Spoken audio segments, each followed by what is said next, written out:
Yeah, Okay. go ahead. Yeah. I'm Edwin L. Rogers Sr., better known as Ed Rogers. Everybody that knows me calls me Ed. I am being interviewed today, which is January, no it isn't either, it's December the 26th, the day after Christmas. 7th. December 27th. Boy, I'm getting old. I'll put that up front. 2003. My son, Edwin L. Rogers Jr., better known as Ted, is conducting this interview, and he wants me to tell you a little bit about who I am and where I came from. I was born in 1923 in Goldsboro, North Carolina, to Charlie W. Rogers and Ada Bell Rogers. I have siblings, 3 brothers and 1 sister. I have 1 brother still living and 1 sister still living. How old am I? My son wants to know how old am I. He ought to know, you know, but I'll tell him again anyway. I'm 80 years old and proud of it. I feel like I'm kind of living on borrowed time, even though my experiences in the military were not that dangerous, you might say. I had some close calls. And we'll get to that. And so, Dad. Okay, we get to that. And so my name is Ted. The voice you hear is Ted Rogers, and I'll just stay pretty much off screen, and you'll hear my voice sometimes. So what we're going to talk about, Dad, your experience in the U.S. Marine Corps in the South Pacific during World War II. Okay. From what is the period of time, from the years, what time? From January 1943 until December 29th, 1945. And so why don't you tell us for this, it's just about 3 years. including the introduction we've already made, for the first segment, why don't you tell us what you were doing before? As I understand, you weren't drafted, you enlisted. But why don't you tell us what you were doing before that, and what made you, or caused you, what was the impetus for your enlistment? Okay. After high school, well, from Rocky Mountain, North Carolina, I went up to Newport News, Virginia, and I got a couple of jobs, one at the shipyard, which I didn't like too well, but then I got an offer of another job with the government at the Hampton Roads Port of Debarkation, which was a very interesting job. It entailed long hours, but no real physical work. And it was primarily working for the Army. So when it came my time, I knew I was getting ready to be drafted into the service, and having lived with the Navy all around me there and seen everything I could see about them, which is no bad outfit, don't misunderstand me, and having worked for the Army, I figured the only ones I didn't know anything about was the Marines, so I thought I'd give them a shot. Had World War II already started at this time? World War II, it started December the 7th, 1941, and this was January 1943, so when I went in. So a friend of mine who was also on the same job with me there at the Newport News deportation base in Hampton Roads, Bill Gunner, he and I both went to Richmond and enlisted in the Marine Corps.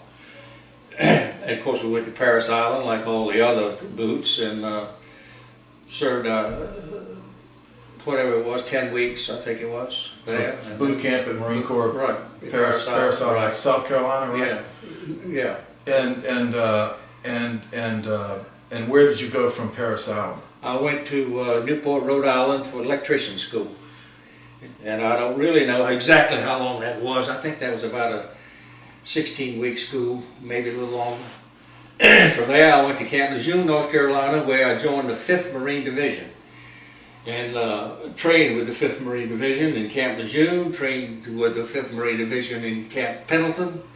And it came a time in Camp Pendleton, it didn't look like the 5th was going to ever get shipped overseas. It came a time in Camp Pendleton that they asked for volunteers to join a pioneer company that was organizing to go join the 4th Marines, which was already overseas. And so I and a couple of my friends said, hey, let's do it.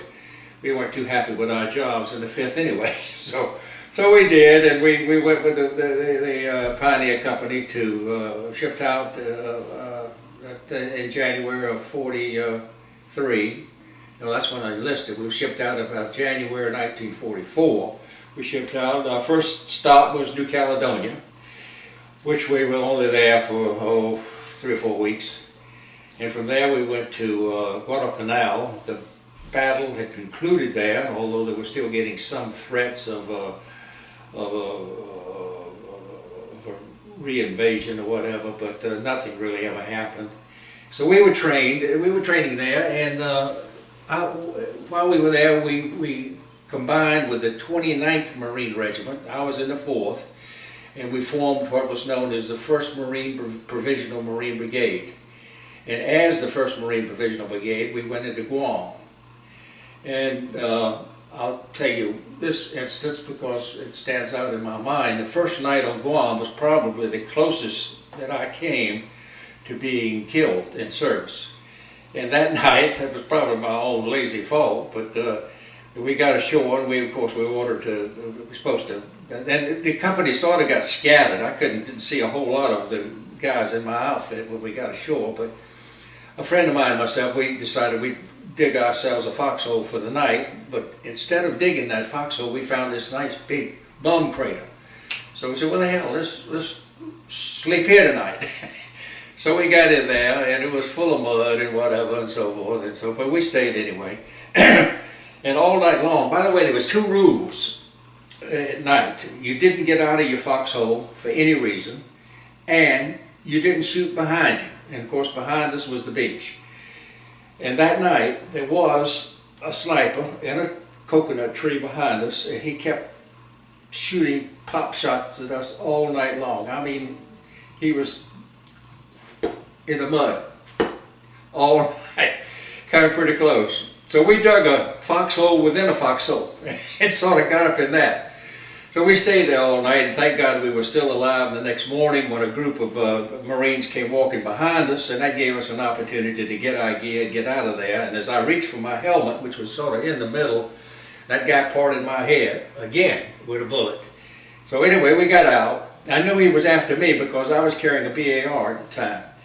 And as soon as I got clear from the foxhole, I went and I said, well, I better clean this weapon up. It's a little muddy. And the weapon of BAR is a what? Browning automatic rifle, which is a big automatic rifle that shoots, I forget now how many. I think it's about 30 rounds. And it's a larger caliber? It's just a 30 caliber, but it's just a heavier gun and a very, very potent gun. One of the most potent guns we carried was a BAR that one man could carry. You know, machine guns is always. And the BAR, you can fire actually holding it, or do you have to mount it on the ground? You can do either one. You can have a little mount on it. You can mount it, or you can you can hold it down here if you want to, but you better hold it tight. So you all got out of the foxhole. We got a foxhole, right? And you were behind a palm tree or something, cleaning it off. Cleaning it up, yeah. And that sniper evidently saw me, and he was going to get himself a BAR one if he could. So he kept taking pot shots at me, but he didn't get me, as you can see. I'm still with you. And so anyway, that was a kind of a enlightening experience, because from then on, I can assure you I dug foxholes. I dug them pretty deep too. So yeah, one other experience on Guam that stands out in my mind, it might be of interest. Well, just a minute. I think you've told me in the past that sniper, after you rejoined the group of men, that because I always wondered as an observer, well, what happened to the sniper? Y'all couldn't see him, nobody got him, but you told me that someone when he started taking shots at me when I was in that palm tree, trying to clean my weapon, his rifle was heard by somebody close enough by that they could get him out of there, and they did. And in fact, I heard just after that say, we got this sniper out of the palm tree. I heard that. I mean, somebody told me. I said, oh, thank God, he won't be shooting me anymore. Was he up in the palm tree? From the best I could see, he was just below the limbs that branched out, and they had dug a place in there, probably put a little platform, and he was standing on it. And probably very uncomfortable and very tight quarters, but very, very difficult to see, because the branches sort of covered him up a little bit, his face and head, and that's about all. Said from what I could see. And you say he seemed to be able to go in and out of the trunk? Oh yeah, he seemed to be go in and out to some degree. He probably had had some sort of camouflage on himself that you wouldn't have seen him unless you really were looking for him. But yeah, so he was he was doing his job. So from there, y'all moved on, and Oh yeah, we went on, and then just at the conclusion of the Guam operation, my outfit was doing God knows what. We had a lot of things to do, but they were doing something down on the peninsula there at Guam. And I was assigned to take my squad and to form a little defense line to protect these guys. now let me just jump in there. What was your rank? You say you had a squad. What was your Oh, rank? I was a big private first class. I didn't tell you that. No, you didn't. And when a private first class is not the first rank, so when were you promoted? How many promotions is it to private first class? Just one. Is it one? Just one. And So I you- got that right out of boot camp. Right out of boot camp. Yep. Okay, so you were a private first class, and you Yeah. had the squad. Yeah. I want to make it clear.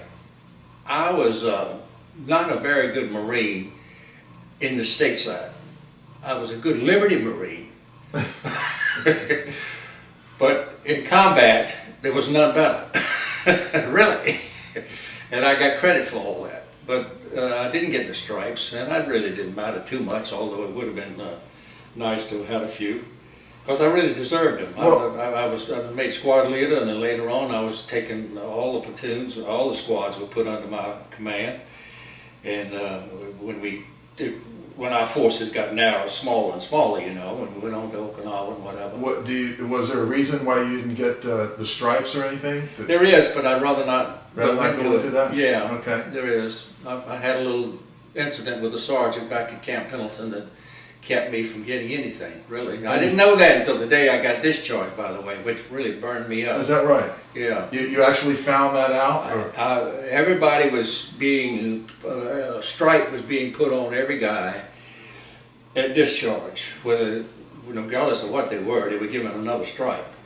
And I didn't get one. And I said, hey, here I have been acting corporal, acting sergeant, running the whole platoon and everything. I said, I don't get a stripe. And the young man said, the Marine said, he said, look here, on your report, see that? And I could barely see what he was talking about. I said, well, I see something there. Well, he says, I'll tell you what that code is. He said, that code says do not promote. Wow. And the boys, of course, I just sank. I said, well, now I know why I never ever got those stripes. Well, that's... And that all went back to the incident with the sergeant at Camp Pendleton. Well, I'm and glad- the sergeant at Camp Pendleton incident is one of the reasons I transferred over to the Pioneer Company and got out of the 5th Marine Division and I see. ended up in the 1st Marine I Brigade. see. That's it. And I've always been very, very happy that I made that move because that sergeant and that outfit was not, and I were not compatible. So, Well, let's go back to Guam. okay, That's where you were. That's where the sniper was. right. And, so now you got out of that foxhole and moving on out of Guam. And I thought you were about to say there was one more thing about Guam you wanted to Right. talk about. We were in and out of battles, but my outfit was not an infantry outfit, so we didn't participate with the infantry at all times, although we might be in and out of where they were. We went all over the place. So anyway, we were down on a peninsula, and my company was doing something on the peninsula. I don't really know what right now, but they set up their tents and everything down there. As I say, the island was just about secure, not quite.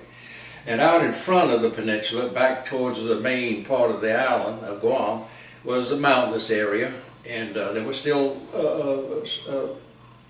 Japs up there, and plenty of them. And every now and then they'd take a pot shot down, and then every now and then they'd hit somebody.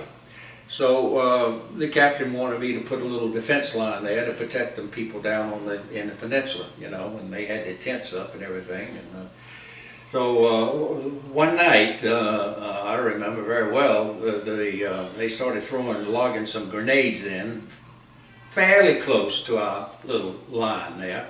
And I had a machine gun and a BAR and a couple of riflemen. That's what I had there.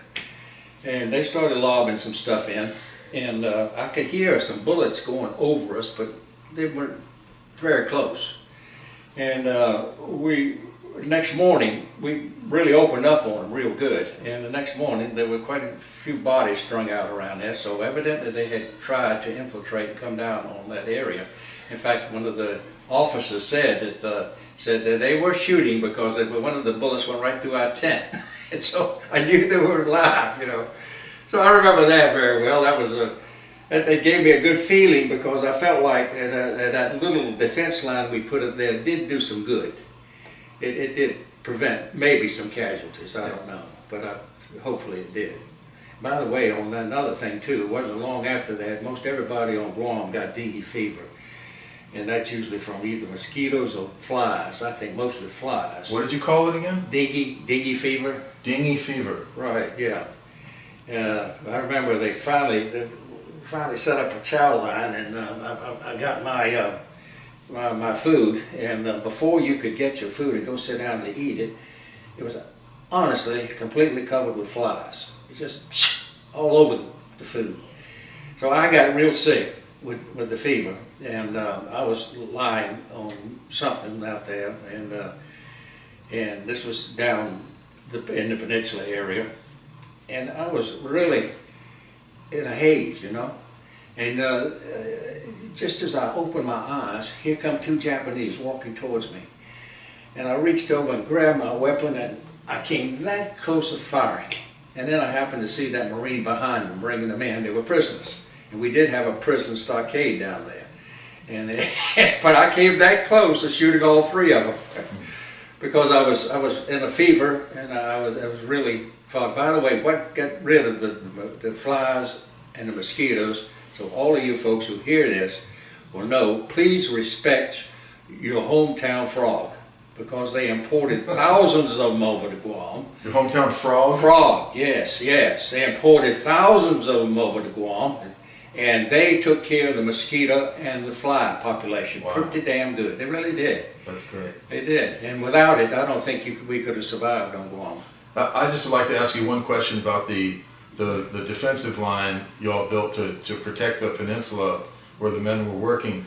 You said that it was at night when they were throwing the grenades, and right. At one point you all opened up on them, and then the next morning you saw the bodies. So, right. So when you all opened up on them, you never actually saw the enemy until... No, we didn't see the enemy. We could see where gunfire was coming from. Flashes of gunfire? Flashes of gunfire, yeah. And you just fired? We just fired because they were getting... The grenades were coming, I'd say, within 20, 30 feet of us, and that was pretty close. Yeah. You can get a little closer than that, you can do a little damage with a grenade. and so... so from there, you want me to tell you where we went back to?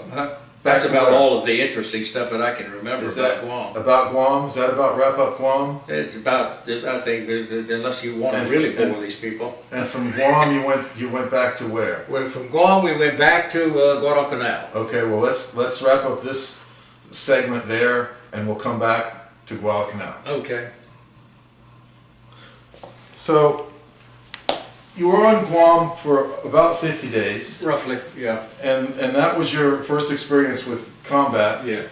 And so how did you feel having gone off to the war and had people shooting at you, trying to kill you, and face the enemy and shooting at other people, and the bodies, the casualties, everything? How were you feeling? Well, you know your old man, he doesn't give many serious answers. But I felt scared, I felt relieved, I felt wonderful after I survived it. But you don't really get that scared, I don't think. You've got too many other things on your mind to get that frightened. I've never overcome with fear or anything like that. And our battles, thank goodness, opposed to what the Army had to go through in Europe and so forth, our battles never lasted but so long. And that was a great thing. We went in there, we either got killed or we survived it or whatever, and we got out. And we went back to a train and went somewhere else. I mean, you know, but it did give you a nice sort of time for rehabilitation in between. So you left Guam. We left Guam, came back to Guadalcanal for further training, and we were in the 1st Marine Provisional Brigade at that time. We got another regiment into the outfit. I forget what the world that regiment was now. But anyway, we got an additional regiment. You had to have 3 regiments to form a division. So we got another one in, and we formed the 6th Marine Division. That was formed on Guadalcanal.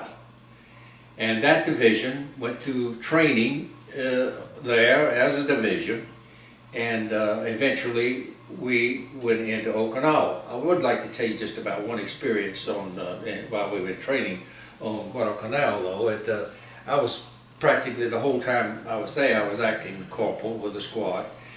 And this one incident that I think is rather interesting. I think there's some human element of this ought to come into the picture. There was an Indian in my squad. His name was Chief. Of course, they're all named Chief, but his Chief, and his Stacy Waters was his real name, from Oklahoma, of course.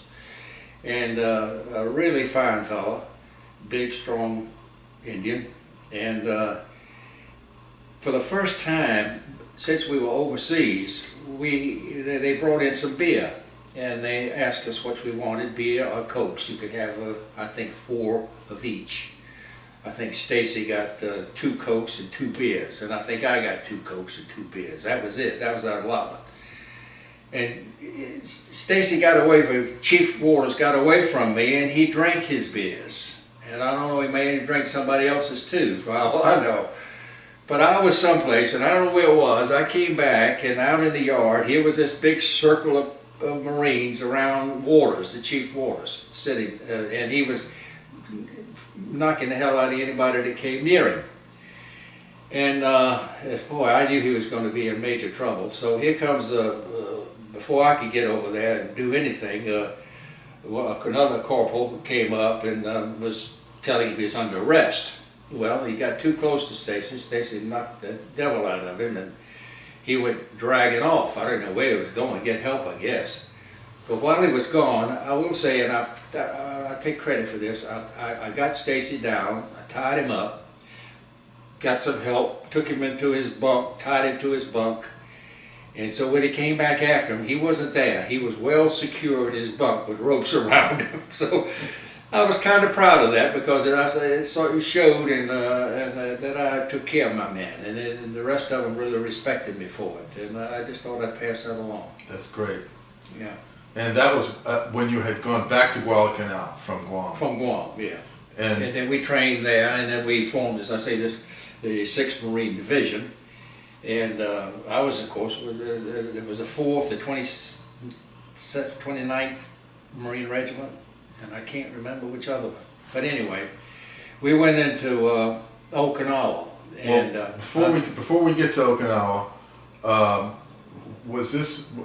know you've told me in the past, and so I just want to make sure we're covering it.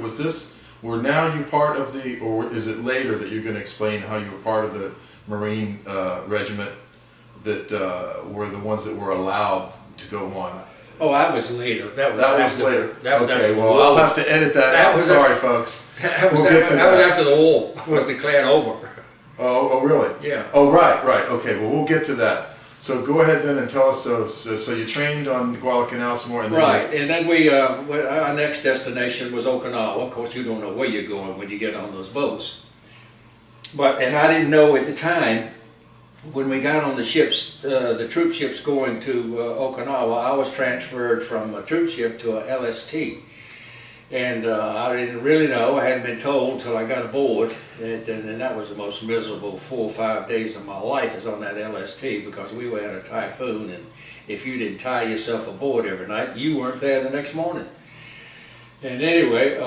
did you actually see the people, or missing people? No, I really didn't see any missing, because we mostly, all of us, tied ourselves on board. But you knew that would happen. Yeah. Well, I knew it would happen, because it was really rough. So anyway, it was only a group of 4 in the reconnaissance, or group, I guess you call it reconnaissance, best way I know what to call it, because it was something new to me. And this Lieutenant Martin, who I'd never met before in my life, just said, "You in my group." And I said, "What is your group?" He says, "Well, we got to go in first as a reconnaissance and put the beach flags up."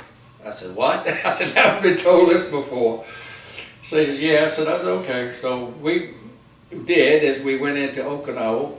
We had our gear and everything, and I was so seasick, I didn't know. I'll just get me ashore. I didn't really care what the heck was on land, just as long as I had some ground under my feet again. So we got ashore, and we soon calculated out that we were on the wrong beach. So here we are, just almost alone on this beach. This is how many of you? 4 of us. 4. We had these 2 flags. Actually, I had 4 flags. 2 long, tall flags with a color on it, and a couple of smaller flags. These four people are some of the first people in Okinawa? Or? We were the people to mark the beach so the other troops would know where to come. I mean, were there other Americans already landed around Well, look, Okinawa? they were coming in. They were coming in real close behind us, and they were going to the wrong beach, really. So we had to get down to where the right beach was, which was about a half a mile down from where we landed. My point was, were there other Americans have already landed on? No, there weren't any others before we got there. Y'all were the first four Americans. First in four World that War I II. saw. There might have been some others, but if they were, I didn't see them. I see. Probably on the other beaches there were some others. I don't know. I understand. But our job was to mark the beach, so you couldn't very well come in, before us to go to the right beach. Right. So anyway, we found the right beach. We put up our flags, these long, tall flags with colors on them, so they know where to land the invasion boats. And I always thought that was very interesting that you found the right beach. That means that you must have been fairly close to it, and you guys we were fairly close. hustled. I would say hustled within a over half a to it. mile. Oh, I see. Within a half a mile. And it's that critical. Of course, when you're on an island, enemy island, out there in the open with nobody hardly around you, and you don't know what to expect, you feel like you're going any minute. And I did. And that's a good point too. You didn't encounter any resistance. We didn't encounter any resistance. But let me let you tell the story. Right, we didn't, and God knows I wouldn't be here now if we had it, because we'd been shooting ducks out there. So, but that was good. So we went in and we put up our flags. Found did our the job. right beach, yeah. Right, yeah. And other than that, there's a whole lot of other things about Okinawa that I can tell you. Maybe I should tell you about shooting down the Japanese Zero. That would be You interesting. should definitely tell us about that. Okay, okay. Well, I was assigned with my little outfit to go set up another security line at the end of the Air Force, the name of the airfield there, I believe was Yantan, I believe it was. Anyway, it was Could you say that name again? Yantan Airfield. I think that's correct. Wish I had my 6th Marine book here, I could tell you for sure. And I hope we can add some pictures from that later. Well, maybe so. But I set up a little security thing at the end of the airfield, actually, really to protect the people working on the airfield. Again, at night, they were getting some infiltration. But after we set it up, it was becoming just about dusk, and we had been getting these kamikaze attacks almost every night. And the way they came in, they'd come right down the middle of the airfield, about, 100, 150 feet above your head, and then they'd turn and go into the ships that were out over to the beach. They'd come right at you and turn, and we were right here. And the orders were, because there'd been so much fire from the land, the anti-aircraft guns had been shooting at these guys, which were coming in low, and they were shooting at them like that. They were hitting the ships and hitting men on the ships. And the ships were shooting at them, and they were coming over the, at them, so they were coming in close and hitting the men on the land. So the orders had them stop. Nobody could shoot except small arm fire. That was the only ones allowed to shoot.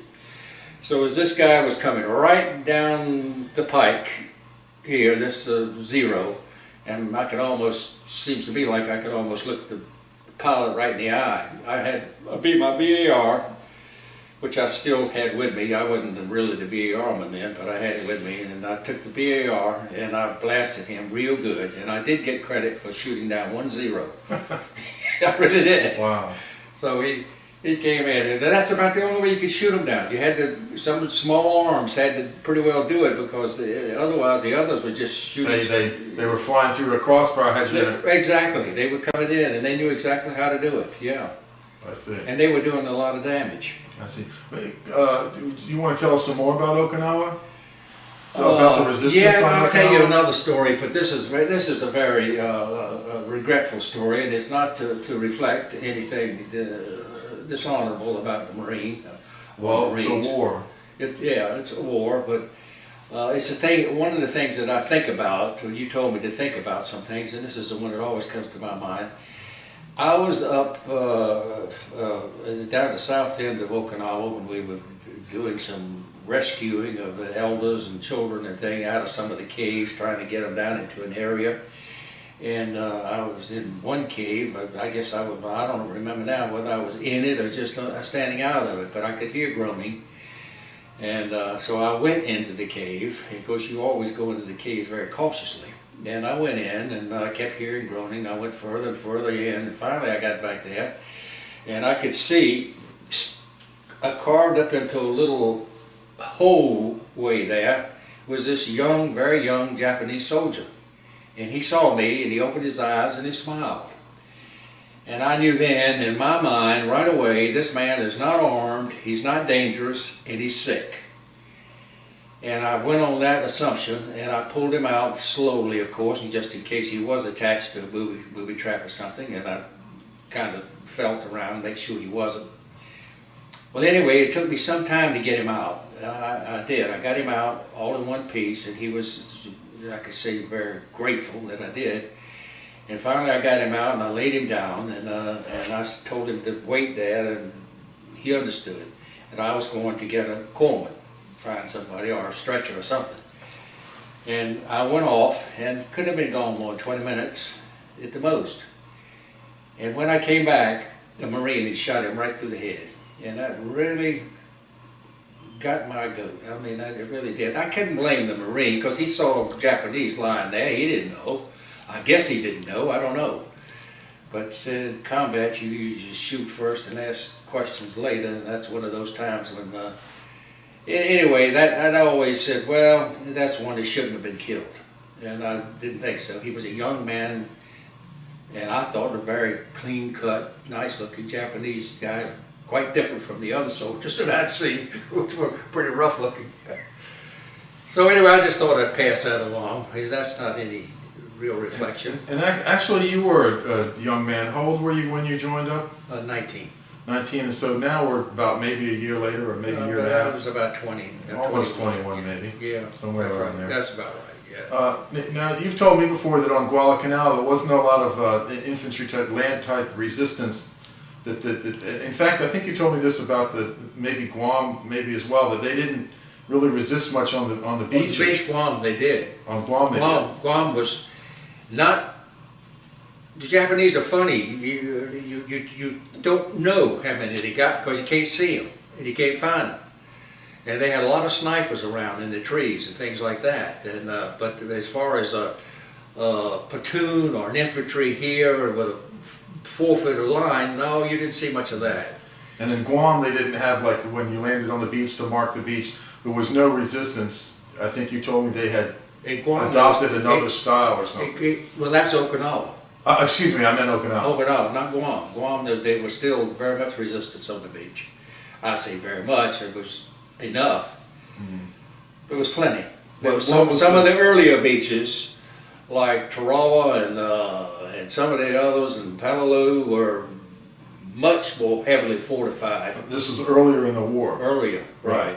Yeah. The Japanese were more or less retreating or being knocked out. They were trying to try something, I guess, to survive longer. I don't know what it was. Maybe to get more help coming in to suck you into the island and then come again behind you or something. I don't know what this. And this was their approach on Okinawa, actually, wasn't it? That was the approach. They were going to probably let us all in there and had their main forces at the south end of Okinawa, and they were probably planning another landing to come right in behind us there, which would have been a pretty good strategy had it worked. And they had their guns and artillery, you say, in the caves and the mountainside, right. Come out and shoot and go back in. Most of their big stuff was on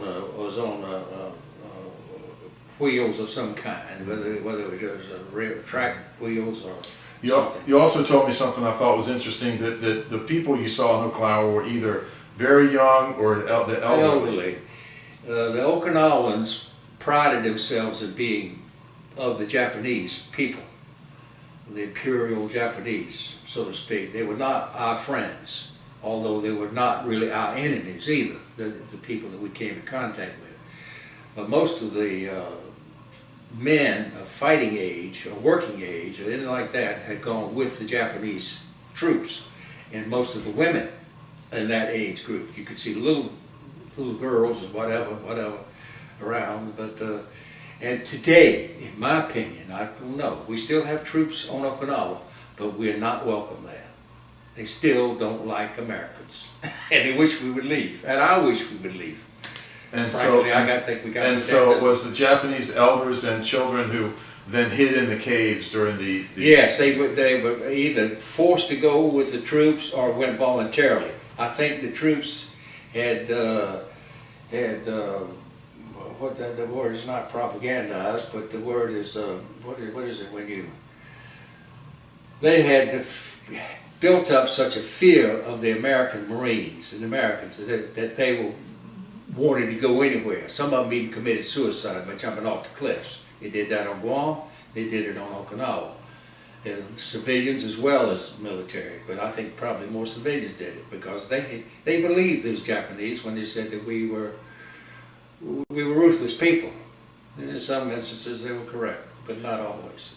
Well, this may be coming up too, but in case we've missed it, I know it's not something you maybe the only other incident, or maybe that you don't like to talk about or something, but you've told me of an incident before where you had a prisoner. Have we gotten to that yet? No, yeah, I was on Guam. And was that earlier than before Okinawa? Yes, yes. Would you mind? Could we go? Well, if we'll just go back to that. If you don't mind. My outfit was sort of in charge for a while of doing something with prisoners of war. This was about the second day of the operation, I would say, second or third, very early. And some guy brought a couple of Jap prisoners in and turned them over to us. And we took them, and I asked the lieutenant, what do you want to do with these guys? And he said, you and so take them for a walk and don't bring them back. Well, I knew what that meant. And so I had mixed emotions about that, but you know. And I'm sure you do now recording it. Recording it, yeah, but I wasn't going to go out and shoot them in cold blood. I don't think I would have. I would have shot them very quickly in combat. I mean, I had no problem there. But the man that was with me, the guy that was with me, I think shot him, but I'm not real sure he did either. But somebody did, and it wasn't me. So anyway, that was about the end of that, and I was very delighted that it wasn't me.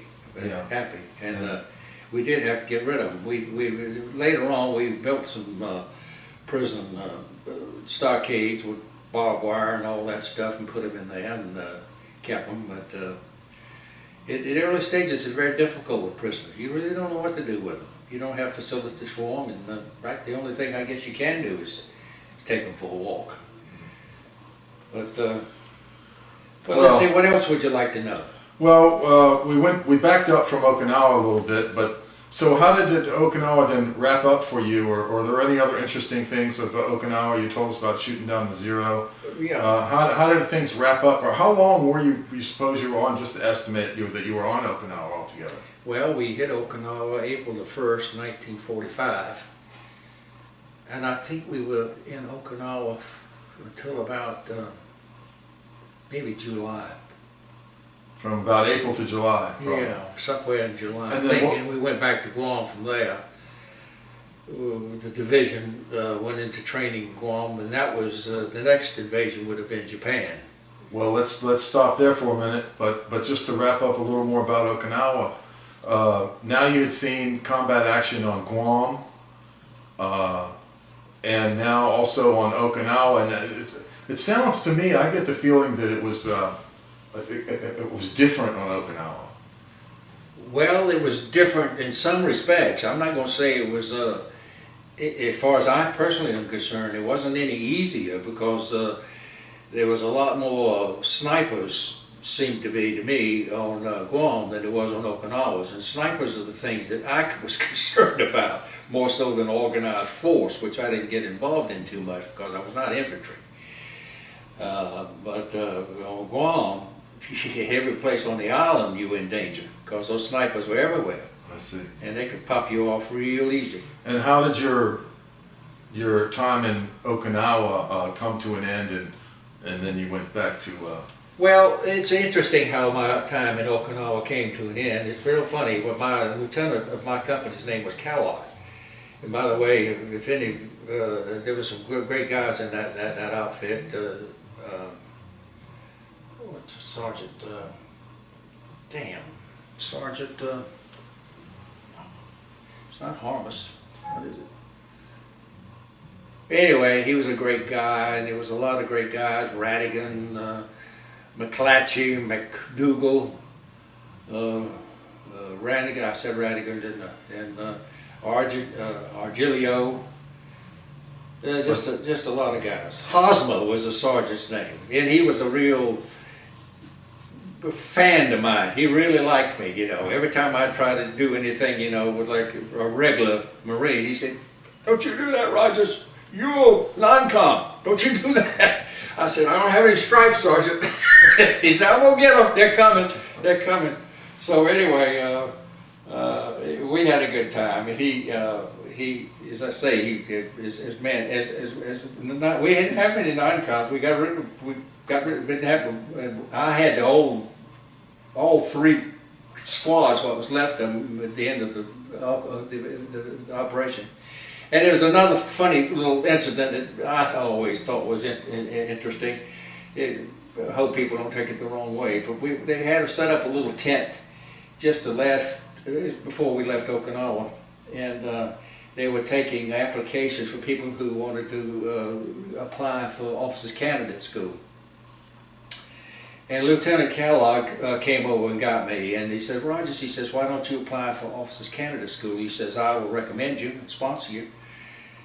And I looked at him and I said, "Lieutenant Kellogg," I says, "I really appreciate that." I said, "But I can't even get a second stripe, and you want me to get a bar?" I thought that was kind of funny. You know? Yeah. He said, "Oh, that doesn't make any difference. Yeah, go ahead, you do it." But I didn't do it. I said, "No, I'm going back home one of these days, and that's going to be the end of the war for me." But you wanted to know, you asked me earlier, Ted, about how we were selected to go into Japan after the war. Well, we're going to get to that. We're going to get to that.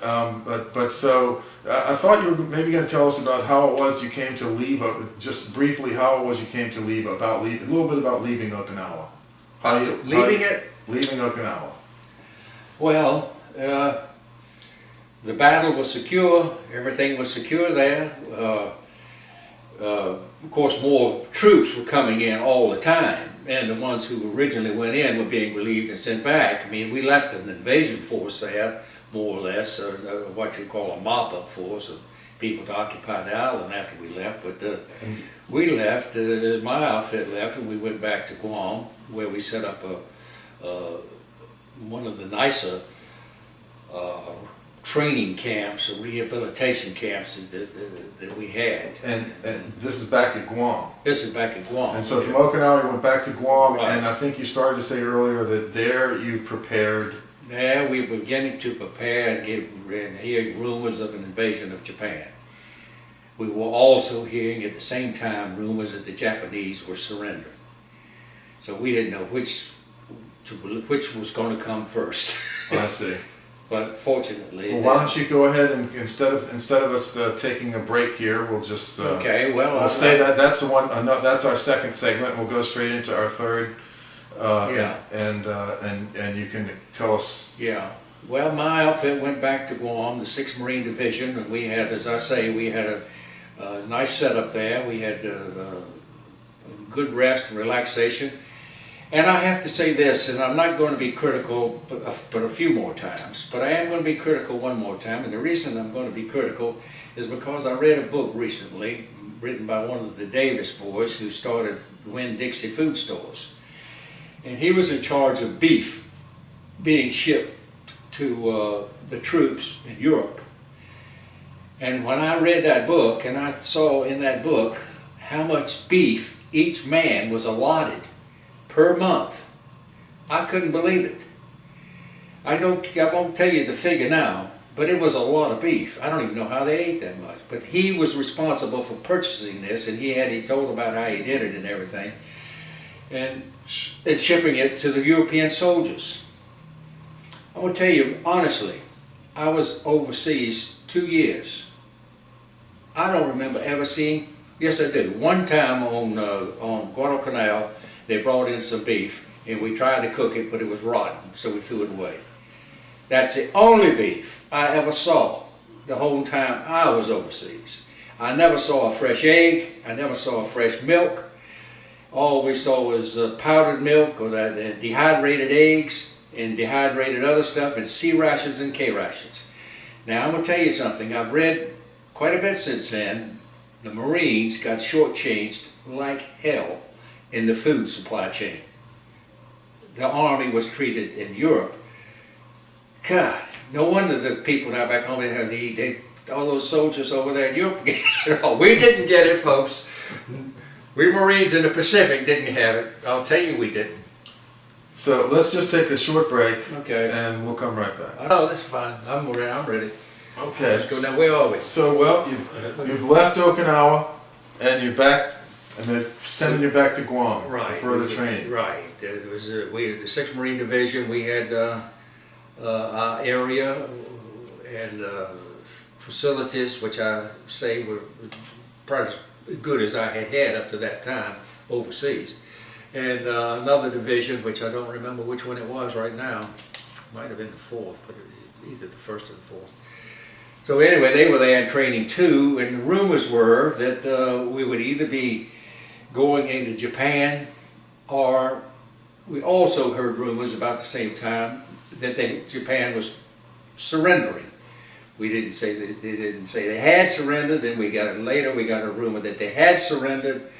This, I think, was just a little prior to the dropping of the A-bombs. But y'all were preparing to go in as an invasion force. As an invasion force, we were. We were preparing in a way that you would prepare.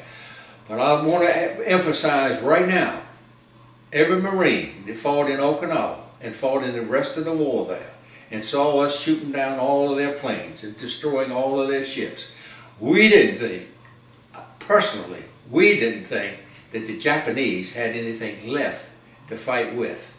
We could have been wrong. We could have been wrong, but we thought we had completely and thoroughly defeated them. And we didn't need any atomic bomb to persuade them that they were defeated. That bomb was dropped not for the kill in the war of Japan. That war was dropped to impress Stalin in the meeting in France with Stalin and Churchill and Truman.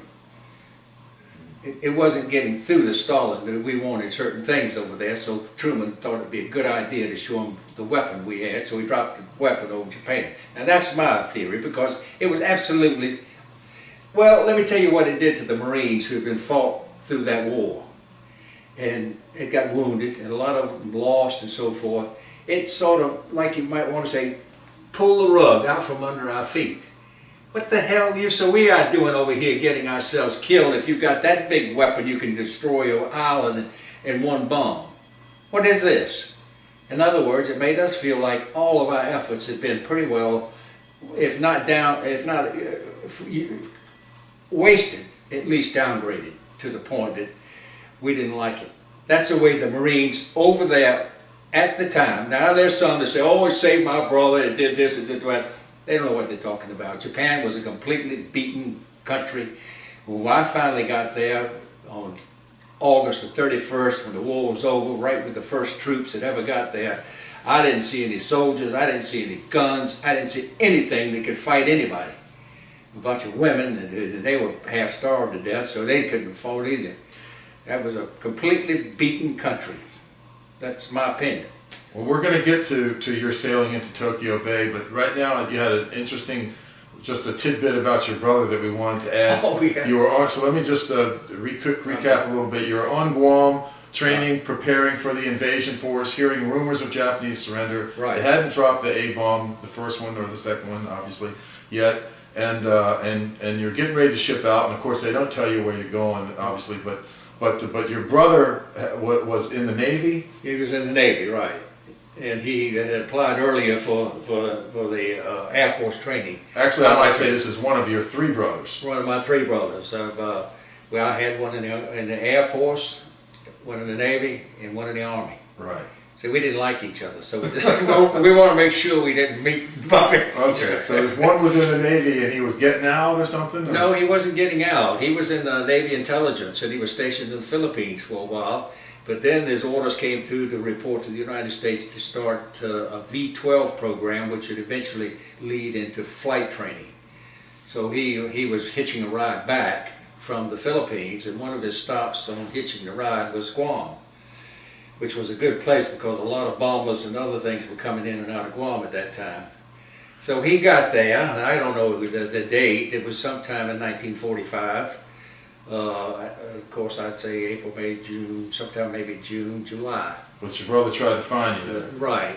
No, actually, it had to be in August because we were already on the ship getting ready to go to Japan, and we got there in August. And yeah, he came and he asked somebody, where's the 6th Marine Division? And they said, well, it's way the hell down at the other end of the island here, Guam, and everything, so forth. He said, but who are you looking for? And he says, well, I'm looking for my brother, and he's in the 4th Marine Regiment. He said, well, now, if you're looking for the 6th Marine Division, they're way down there. But if you're looking for the 4th Marine Regiment, they own that ship sitting out there in the harbor. And he said, they own that ship. So where are they going? He says, they're going to Tokyo. Wow, that's great. and so he said, oh, well, I can't swim out there, so I won't be able to see him. So you guys finally did sail to Tokyo. Yeah. Now, before you sailed, the bomb had been dropped? Yes, both bombs had been dropped. Japan had agreed to unconditional surrender.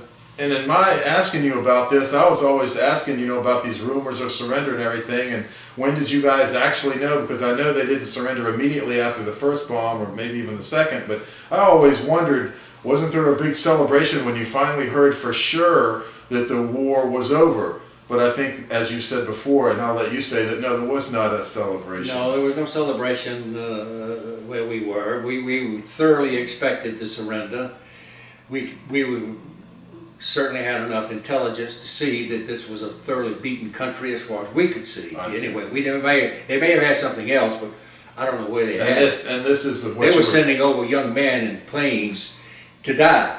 You know, and doing that, and that began to be unsuccessful to an extent. So the country was thoroughly beaten. And, so as you said, they had many. They tried many times. I've read since, and I believe it, to make overtures to surrender, and they couldn't get anybody to talk to them. And I understand why we wouldn't want to talk to them. They deserve to be paid back for Pearl Harbor. And we did pay them back for Pearl Harbor, but we weren't quite ready for them to surrender yet. Unfortunately, we didn't need to drop the bomb on them, except, as I say, for the benefit of Stalin, to impress him. And I know there's plenty of people, if anybody listens to this, they're going to say, yeah, I don't know what the hell I'm talking about. Well, it's just one man's opinion, that's all it is. Right. And, well, I'm sure there are many people who share your opinion, as well as the opposite opinion. Right.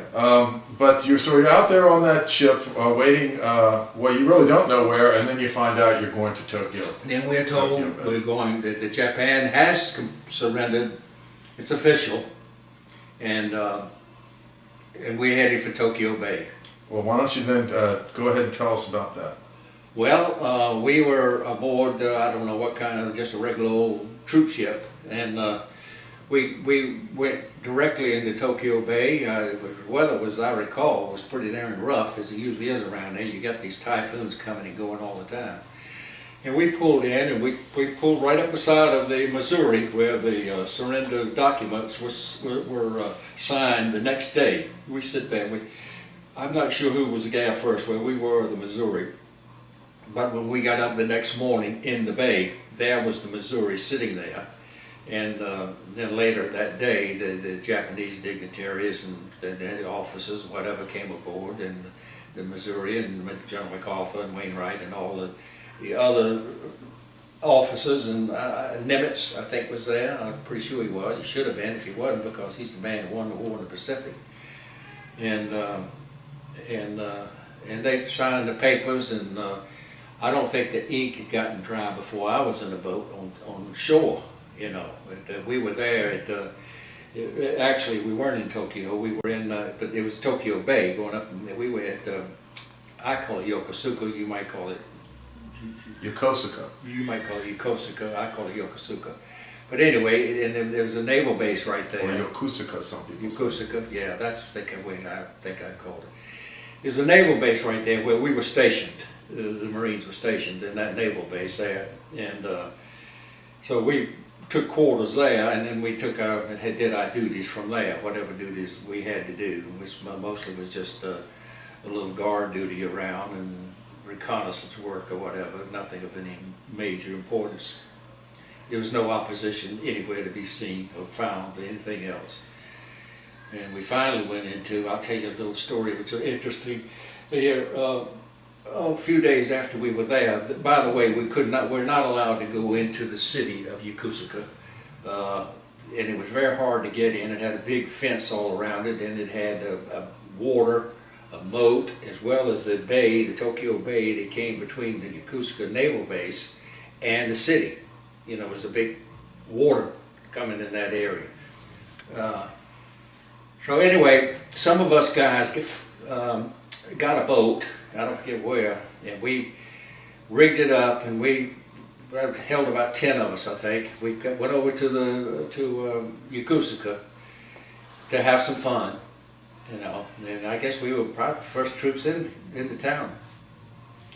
And we went over there, and we had a good time, and whatever, the people were, those that would talk to us were very nice. The others would mostly just respected us, and they didn't have much to say. But it was nice.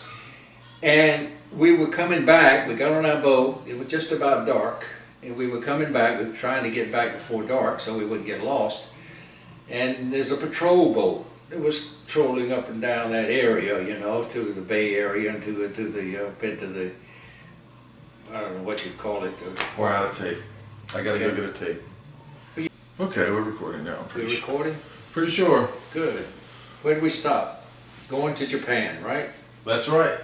Okay. Well, I think we did we arrive at Japan yet on the ship? Yes, in fact, and you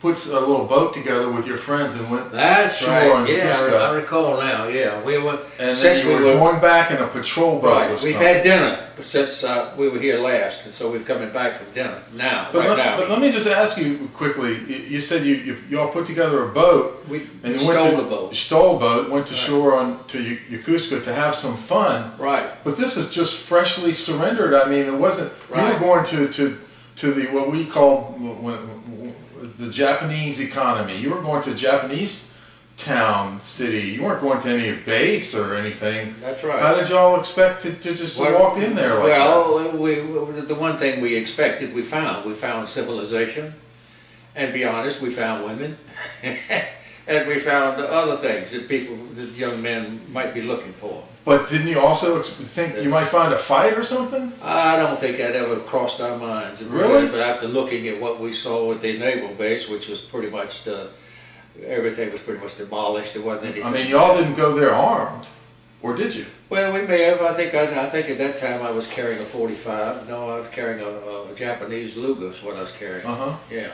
And but I mean, so you think y'all did probably go armed, or? Well, if we did, it was incidental arming. See. We certainly didn't carry any rifles or anything like that. Yeah, right. We didn't go over there anticipating any kind of fight. Yeah, you weren't going to make trouble. We went over there anticipating mingling with a little civilization, regardless. And you thought that they would receive that. Oh yes, we did, and they did. That's interesting to me. Why you would think that this just defeated enemy would receive you like to have some fun? I don't understand that.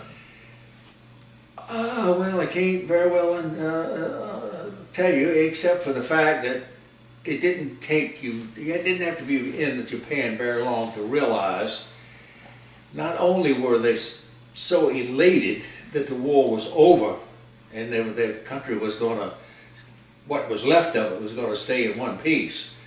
They were just happy, and they did their best to become friends with the Americans as fast as they could, to find out their ways, to find out what they were all about, and they were pretty smart. So you already had a pretty healthy hint of that because you hadn't actually gone and met any yet. No, I hadn't, but it didn't take you long to find out. I see. What they were after. They were after friendship. They were after knowledge. I see. Of America and American ways and traits, and whether or not they were also after whether or not they should be afraid of us. Oh, I see. So I think they came to the conclusion about as quick as we came to the conclusion not to be afraid of them. They came to the conclusion not to be afraid of us. Right. So, okay, so you were coming back and a patrol boat was coming. Yeah, a patrol boat. This was just after sunset, and it stopped us and gave us a line and told us to hook on. And we're going to tow us back into the harbor up there. And I don't know, the stupidest thing I probably ever did in my life, just as the boat turned to go into the harbor, I jumped off the back. I said, fine, see you fellas, I don't want my name on any list this early in the game. And I swam from there out at the end of the piers there at this naval base, Yokosuka Naval Base, was a museum battleship. And I knew that museum battleship had a guard on it because I posted the guards, and I knew where that one was. He walked that ship. But for some reason that night, when I was out there in the water, which you could have easily seen me, I wasn't challenged. And that was really the thing that I was most afraid of, was him challenging me and maybe even taking a couple of shots at me. But I got on into the building there, and I didn't realize how crazy I was until later, and somebody would tell me how many sharks was out in those waters, and also they was pretty heavily infested with octopuses too. But anyway, I survived it, and it was quite an experience. I didn't go back to Yokosuka by boat anymore, though.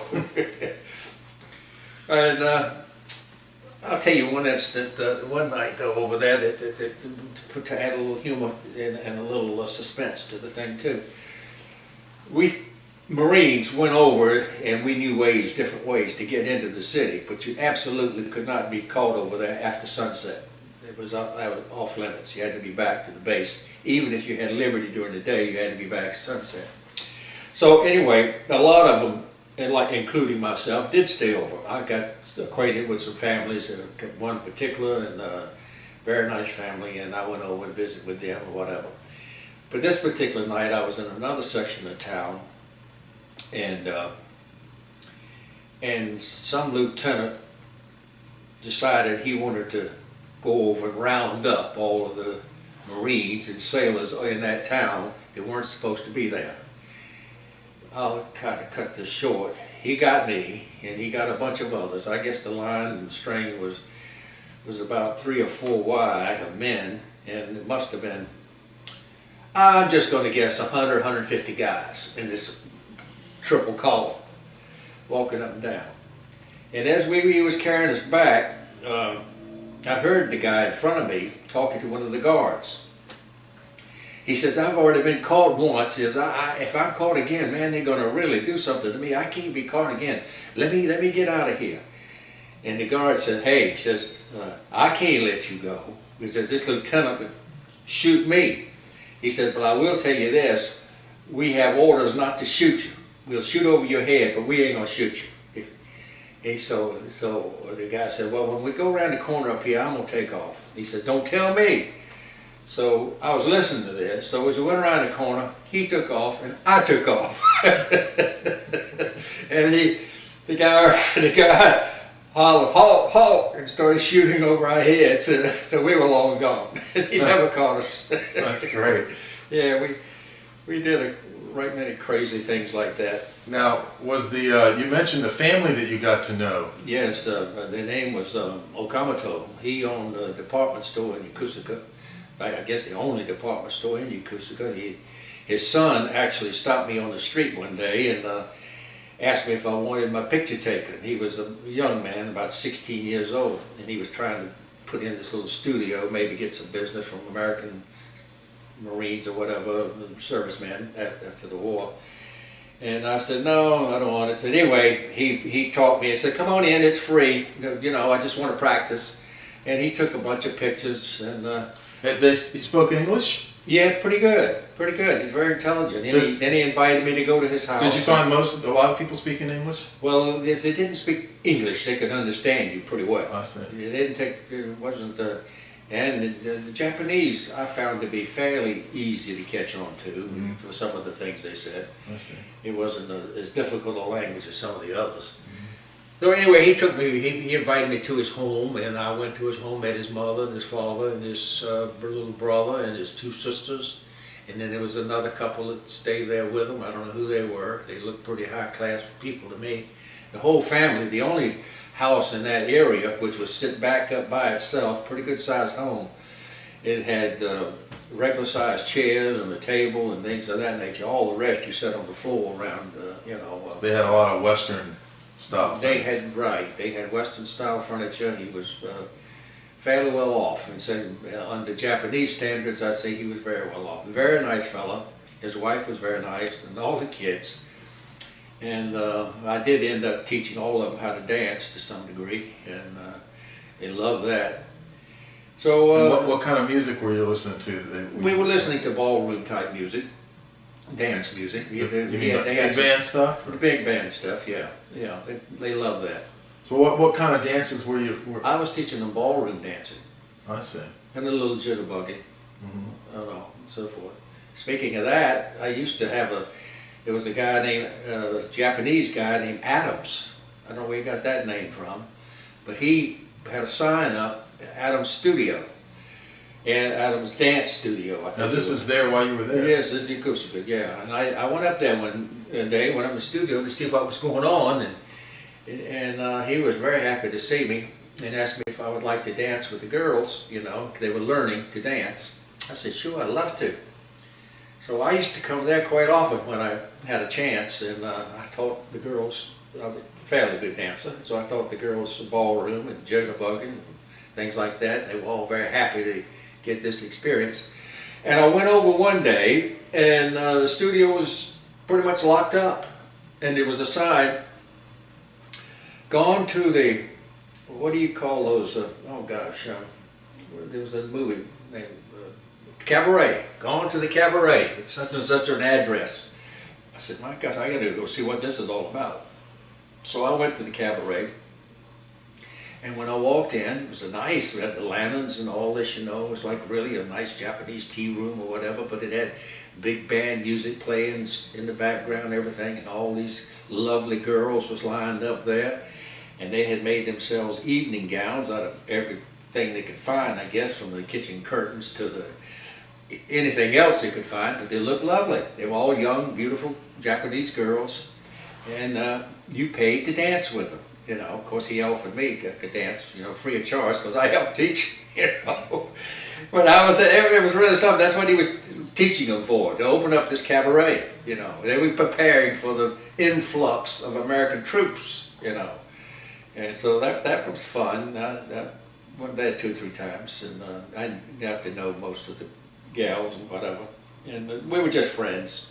And so anyway, I enjoyed let's say I was there from August 31st until December 2nd, so that's what 3 months?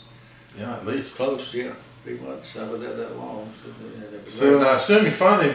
Oh, well, let me tell you, the thing we haven't touched on yet.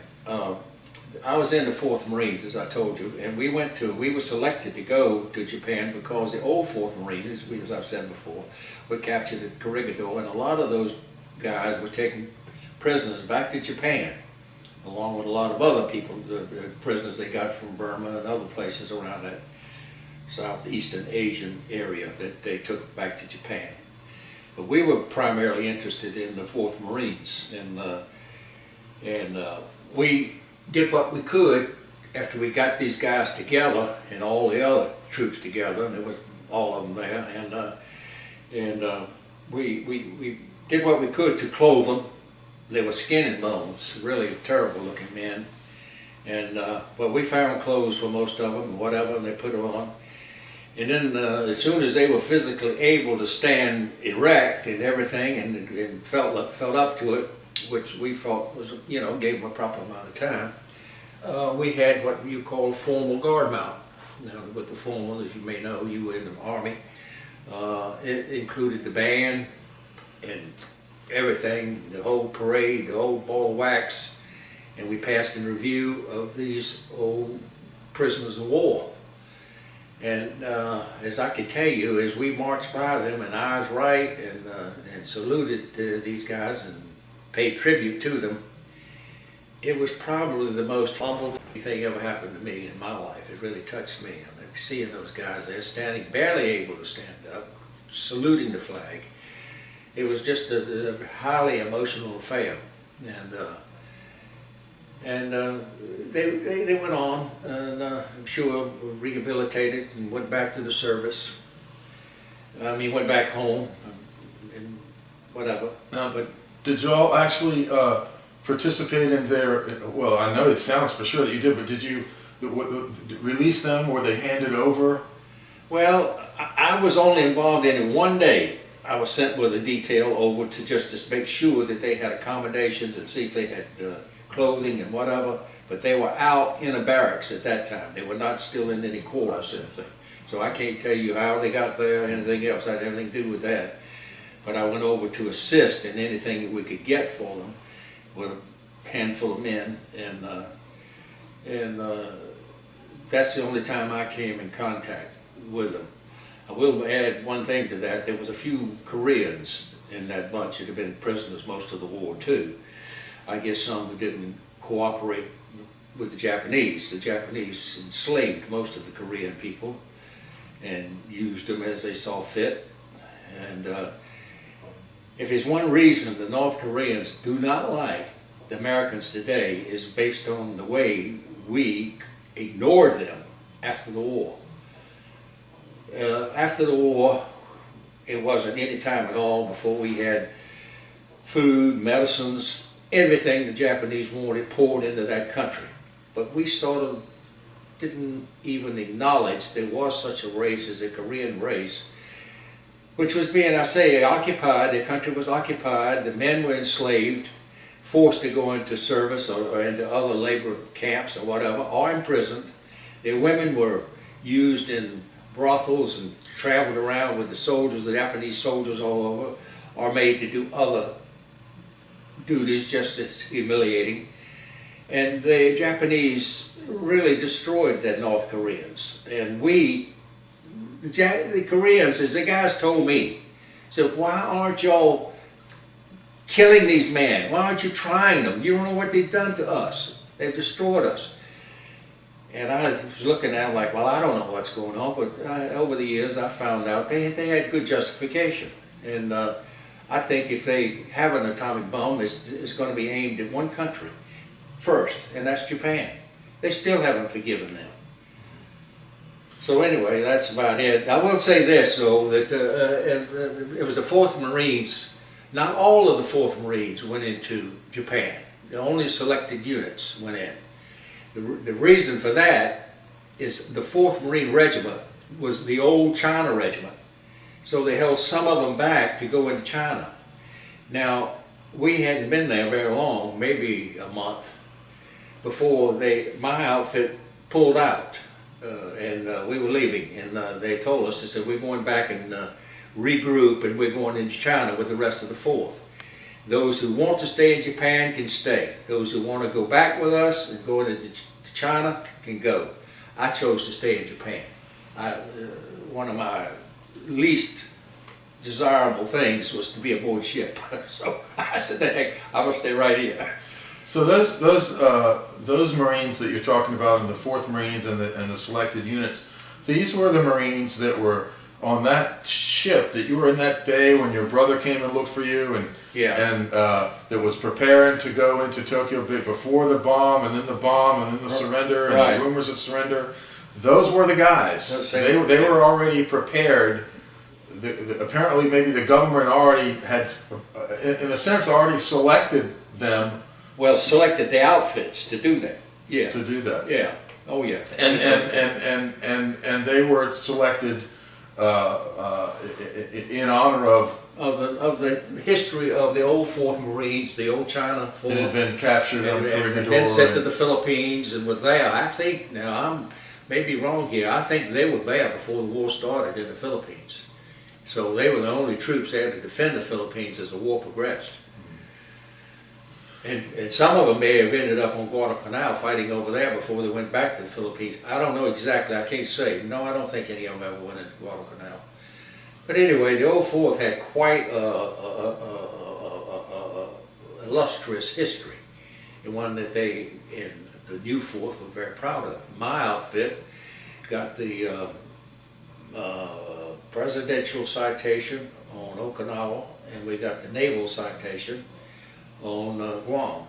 So I thought they were probably nothing at the time, but I've since realized that they didn't give those out so easily. They were pretty select things to give out. Did you personally receive any awards or accommodations? Not personally. I was shot on Okinawa, and I should have got a Purple Heart, but Oh, is that right? Yeah. You didn't mention that. well, I didn't mention that. That was down in that city. What was it? Naha? No, yeah, I think that's the name of it, isn't it? I think that may be the capital city, but I'm not yeah, sure. that was down there. And actually, it was kind of a freak thing. We were kind of bivouacked down there, and we knew there were troops all around us, and they were firing.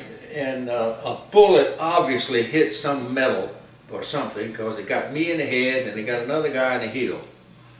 And when time we got to wherever we were supposed to go to get treated, I was bleeding pretty bad. And he was with his heel. His heel was a lot more important than my head, because you walk with your heel, you don't walk with your head. And so the doctor started digging on his heel to get the part of that bullet out that went in there. And by the time he finished, he had gone all the way through that guy's heel. And when I saw that, I said, "I'll see you later, Doc." I took off. And I did get a corpsman back at the outfit to scrape the shrapnel, some of the shrapnel out, and patch it up. But to this day, I can feel just a little bit up there, but it's gradually gotten out. Wow. So when did you leave Japan? December the 2nd, 1945. What were the circumstances of the departure? Departure? Well, they started the number system. You accumulated so many points. The point system. So many points for your time overseas. So many points for in combat. And I forget now what you had to have to come home. But whatever it was, that's the day I reached it, December the 2nd. I see. And I was in town in Yokosuka at the time, and some friend of mine came running down the streets in Yokosuka on a bicycle, hollering for Rogers. "Rogers, your name's just come up. You're going home." And I hollered at him. I heard him. I hollered at him. I said, "Well, wait and give me a ride back." He did, on that bicycle. And well, it may be good just to stick with that for a minute. But so then, I guess within a few weeks you were back home, or? Yeah, I was back home. Actually, I got back home December the 29th. And discharged as well, or? Discharged on December the 29th. So it took me from December the 2nd to the 29th to get back, to go to Bainbridge, Maryland, and go through the process of being discharged. And one little incident that coming back from California to going on my way to Bainbridge, we had an overnight stay. Bainbridge, Georgia? No, Bainbridge, Maryland. Maryland. Right. We had an overnight stay in Chicago. This was Christmas Eve. I was broke. I'd lost all my money gambling coming home. And but that's all right. I had won plenty before and sent some home, so I had a little stake. So anyway, and I was broke, so I was kind of miserable being dumped off in Chicago on Christmas Eve with no money. So I went to the Red Cross, my dear old Red Cross buddies, and asked if I could make a loan. I told them I had plenty of money at home, whatever. But they said no, they didn't make loans. And I said, "Oh, you don't? I thought you did." So anyway, and they said, "You don't need any money in Chicago." And they were right. I didn't need any money in Chicago. They had this great big 4 or 5 story USO over on Michigan Avenue that had everything in the world you wanted in it. They had a different dinner being served on every floor practically, and the big bands dancing. Everything you wanted in that big USO. It was fabulous. Wow. So it's probably one of the most exciting Christmases I ever spent. Wow. So that was nice. And we came on back and went on to Bainbridge and got discharged. And that's about it. So well, is there anything you'd like to add about from the days in that through the islands side or in Japan, or? I'd just like to add that today I feel very, very grateful that I lived through it. I know a lot of my friends and my buddies had a lot more shots taken at them than I did at me, probably. But anyway, there was a very good man. I had a corpsman buddy who got killed. I had 2 or 3 other real good buddies that got killed. I do remember their names, but right now they just don't come. I know Red, the doc, we called him, who was one of the corpsmen. And the reason I remember him so well, he was from Wilmington, North Carolina, where I had lived at one time and went back to live later. So, and a lot of guys, they were just really great guys, regular old guys and whatever. Nothing real outstanding or special, except they did their work and their job before their country. And as such, I think they deserve to be remembered.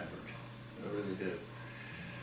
I mean, even though I tell everybody that I won the war in the Pacific, I don't really mean that. I'm just kidding. I had a little help. Well, that's great to remember them. Yeah. I just want to ask you a couple more questions. The one that I think I know something about, and maybe we can just mention it just briefly, that you might have skipped over something. Didn't you do a little boxing in the Marines? Yeah, I did a little. Now, when would that have been? After Paris Island, or Well, while you were overseas? I boxed I had 1 or 2 bouts at Paris Island, and then the only other one that I can remember, I had a couple of bouts at Camp Pendleton in California. Oh, I see. That's about the only ones that I see. Yeah. Well, after And yes, I am undefeated. Is that right? Yes. Is that right? So you won your No contest. So you won your matches. Oh yes. That's no great. problem. That's great. I was also Golden Gloves champion in North Carolina, by the way. Now this was This was when I was Campbell Junior College. And well, I was just going to ask you, what did you do after the war? Well, mostly I went to the old football coach told me I ought to go to school and see if I could still play football, and I did. I went to school. I went to Campbell College. And is that when you continued to box? Yeah, I boxed. I just went to volunteer. That was after the war. Oh yeah, in Campbell. Yeah, I went there and I played football. Made junior college All-American, by the way. You got a scholarship offer from University of South Carolina, where I went after that. And then I did some little boxing there at Campbell. So I had a pretty good career, and no complaints. I've had many more opportunities than I took advantage of.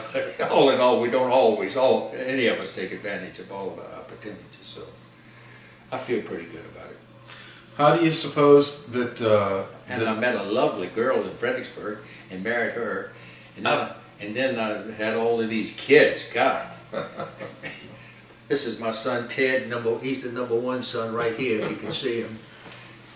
Stick your head over here, Ted. Hello. That's #1 son.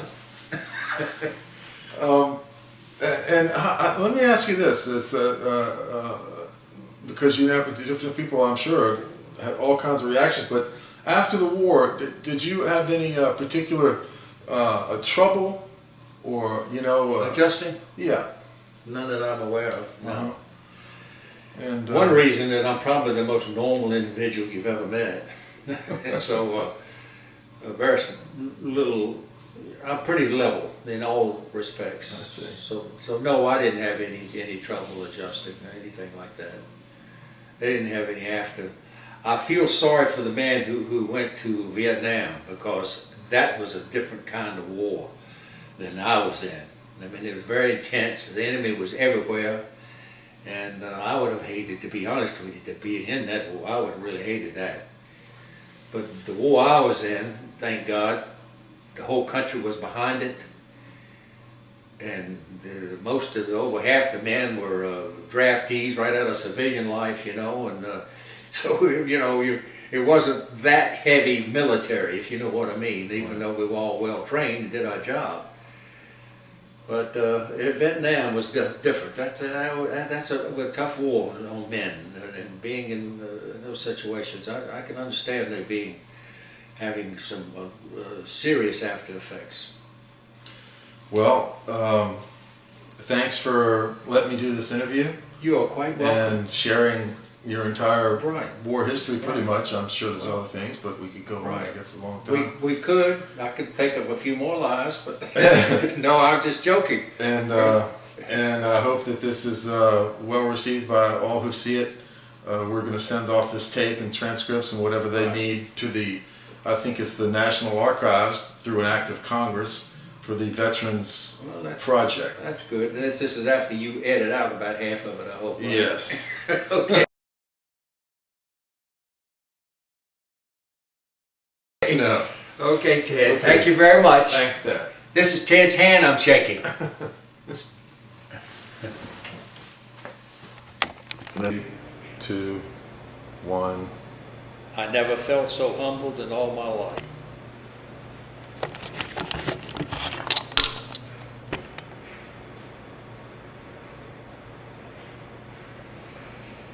Three, 2. Oh, I know what's happening. What? Pushing the wrong button. Okay. 3, 2, 1. I never felt so humbled in all my life. Okay, ready? Yep. Go ahead. You want me to tell you about my pistol now, right? Yes, sir. Okay, this pistol, time-wise, I'd say about the second week on Guam. I got this off of what I think was a lieutenant. It's a nice little 9mm luger.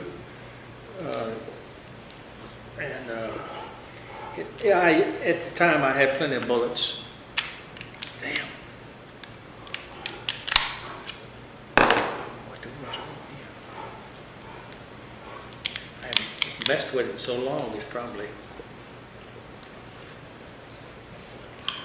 Is it still going? Stay.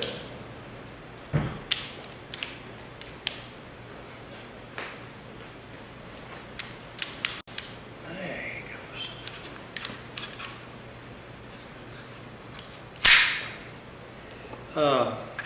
Gee, I've got to get this out and loosen it up. But it's a nice gun, nice weight. And I lost a case to it. I don't know where I lost it, but a couple of friends of mine made this one for me when we got back to Guadalcanal. Can you hold that again? Yeah. Of course, yeah. They must have been a shoemaker on the island someplace, because I don't know where in the world they'd have gotten the leather and the stitching and all that they put into this, but I was very happy to get it from them, and I thought it was very, very nice of them, very meaningful for them to give it to me. And this I got, I can't really say. I had a lot of flags I picked up here and there, gave some away, and this is the only one I kept. I got this, I think, on Okinawa. Most of the Japanese carried flags around their waist or in their helmets or someplace. I think they would, if I was guessing, I'd say every one of them were issued a flag. Not many Americans had flags, but all the Japanese had them. So I had a whole lot of other souvenirs I brought back, but they got lost along the wayside. Let's see, you want to see my book? Yeah, let's show us some of the book. Well, this is a book of the 6th Marine Division, and it gives a Can you history. show us the cover? Yeah, Yeah. that's good. Yeah. And it gives a history of the 6th Marines, which I've already gone into earlier with you, so I don't have to go through that again. Where we were in the 4th Marine Regiment, then we were in the 1st Marine Provisional Brigade, and that's what we went into Guam.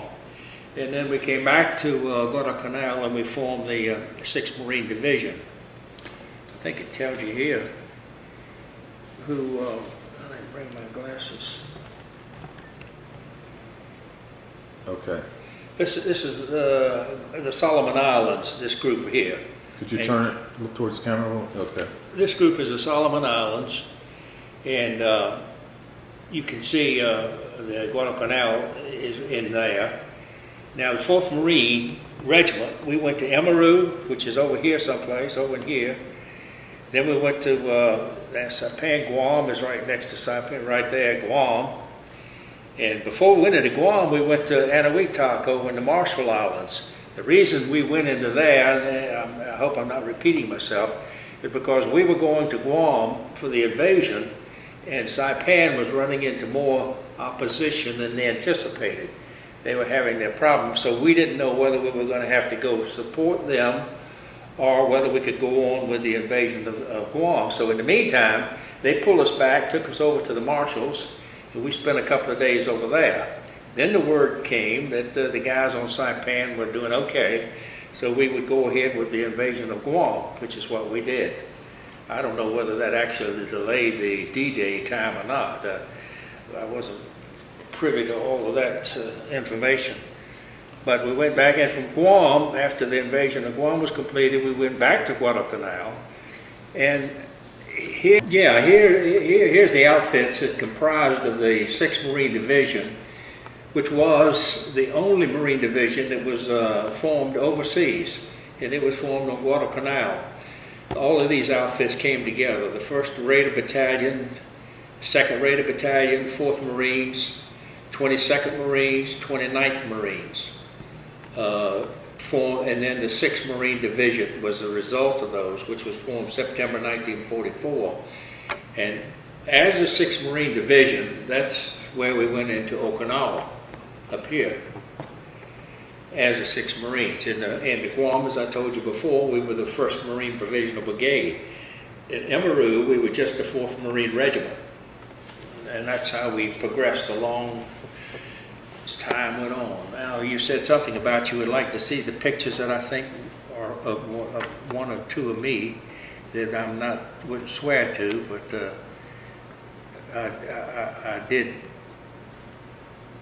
have the opportunity to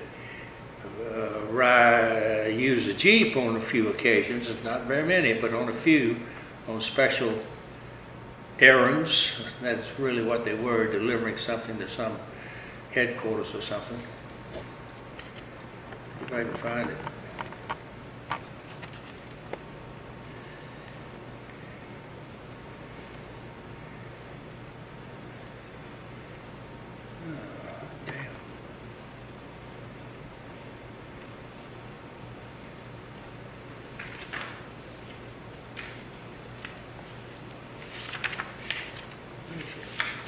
I should have had this out before. I got a couple of pictures here that I don't know the accuracy of, but I think that I'm pretty positive. This picture over here is a picture of the 4th Marines going south in Okinawa. We had just completed the occupation of the northern part of the island, and that's me driving the Jeep, which was you can see I'm still going north.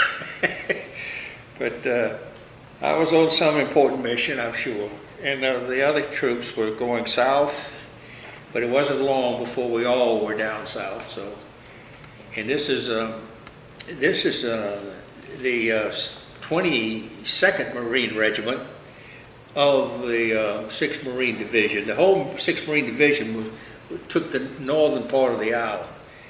And this is the 22nd Marine Regiment going south, relieving the 10th Army. Here, the 10th Army is going north, and the 22nd Marines are going south, where the fighting is. Now, over here is a picture of the cemetery on Okinawa, and I was sent over to represent my outfit in the dedication of the cemetery. I'm pretty sure that I was either on this end of the line or the other end of the line, one or the other, because I know I was the last guy in that line. We went over to dedicate the cemetery, another very moving experience for me during the war, because I had a few friends that were resting there. And I guess that's about all of this book. I can't go through the whole thing, but the surrender, as I think I've mentioned before, took place on the USS Missouri, and my ship was right beside the Missouri. and we were immediately were allowed to go